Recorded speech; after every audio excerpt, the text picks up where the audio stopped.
ఇంత సమస్యలు ఉన్నాయి స్వామి అంతేಳಿ అందరూ రాసిస్తారు. కానీ మీకు ఎవరికి పేపరు పెన్ను ఇలేదు. మీరు పెన్ను మనసులోనో పెట్టుకోండి, పేపరు మనసులోనో పెట్టుకోండి. మీ సమస్యలు కూడా ఆ మనసులో ఉన్న పేపర్ పెన్నులో రాసుకోండి.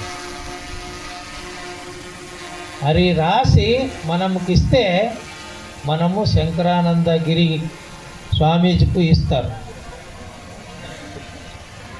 ಅದಕ್ಕೆ ನೀವೆಲ್ಲರೂ ಕೂಡ ಕಷ್ಟಗಳ ಪರಿಹಾರ ಆಗಬೇಕಾದ್ರೆ ಒಂದು ಉಪಾಯ ಹೇಳ್ತೀನಿ, ಚೆನ್ನಾಗಿ ನೆನ್ಪಿಟ್ಕೊಳ್ಳಿ.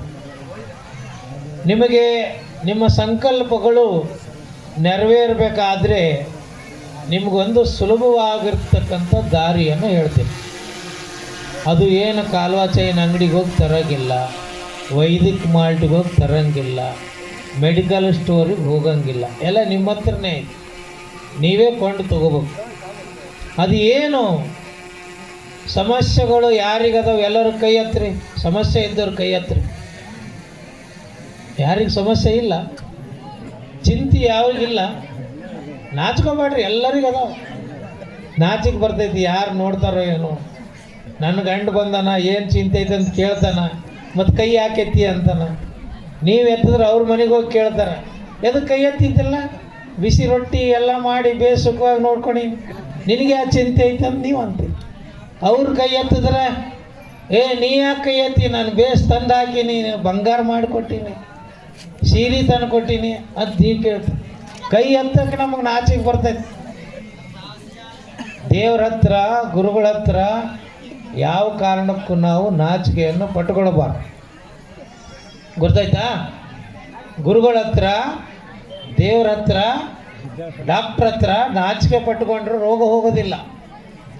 ಶಾರೀರಿಕ ರೋಗ ಹೋಗ್ಬೇಕಾದ್ರೆ ಡಾಕ್ಟ್ರ್ ಹತ್ರ ಹೇಳಬೇಕು. ಮಾನಸಿಕ ರೋಗಗಳು ಹೋಗ್ಬೇಕಾದ್ರೆ ಗುರುವಿನ ಹತ್ರ ಹೋಗ್ಬೇಕು.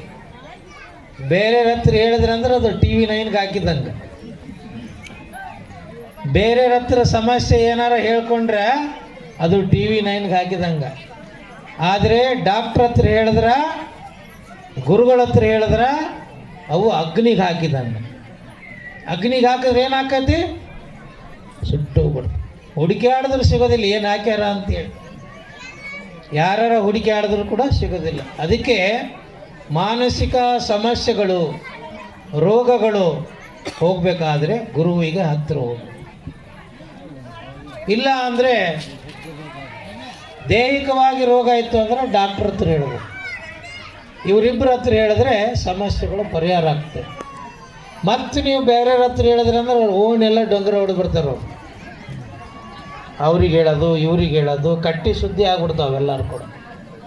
ಅದಕ್ಕೆ ನಿಮಗೆ ಸುಲಭವಾದ ಒಂದು ಆಚಾರವನ್ನು ಹೇಳ್ತೀನಿ. ಕಷ್ಟಗಳು ಪರಿಹಾರ ಆಗಬೇಕು. ನಮ್ಮ ಮನೆಯಲ್ಲಿ ಯಾವಾಗಲೂ ಶಾಂತಿ, ಸುಖ, ನೆಮ್ಮದಿ ಇರಬೇಕು.